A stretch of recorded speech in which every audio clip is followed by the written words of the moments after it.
माणिकराव कोकाटेंना 2 वर्षांची शिक्षा।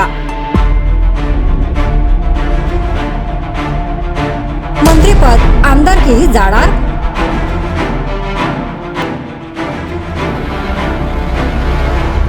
कृषी मंत्री माणिकराव कोकाटे यांना न्यायालयाने मोठा दणका दिलाय।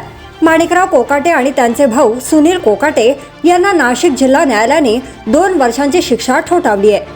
माणिकराव कोकाटे यांना 2 वर्षांचा कारावास आणि 50,000च्या दंडाची शिक्षा न्यायालयाने सुनावली आहे।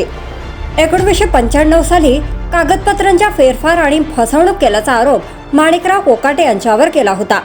माजी मंत्री तुकाराम दिघोळे यांनी या प्रकरणी याचिका दाखल केली होती। आता नाशिक जिल्हा न्यायालयाने माणिकराव कोकाटे यांना शिक्षा ठोठावली आहे। नेमकं प्रकरण काय? 1995 ते 1997च्या दरम्यानचे हे प्रकरण आहे।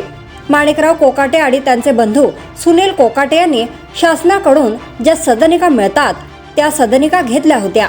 त्यावेळेस त्यांनी सांगितलं होतं की आमचं उत्पन्न कमी आहे आणि आम्हाला दुसरं घर नाहीये, अशा स्वरूपाची माहिती त्यांनी दिलेली होती।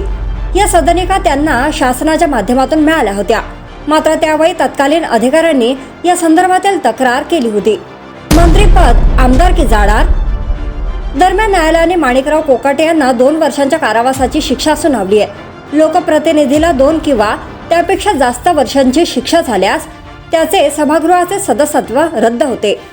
त्यामुळे आता माणिकराव कोकाटे यांना मंत्रिपद आणि आमदारकी गमवावे लागू शकते आणि तसे झाल्यास माणिकराव कोकाटे यांच्या राजकीय कारकिर्दीला ब्रेक लागू शकतो।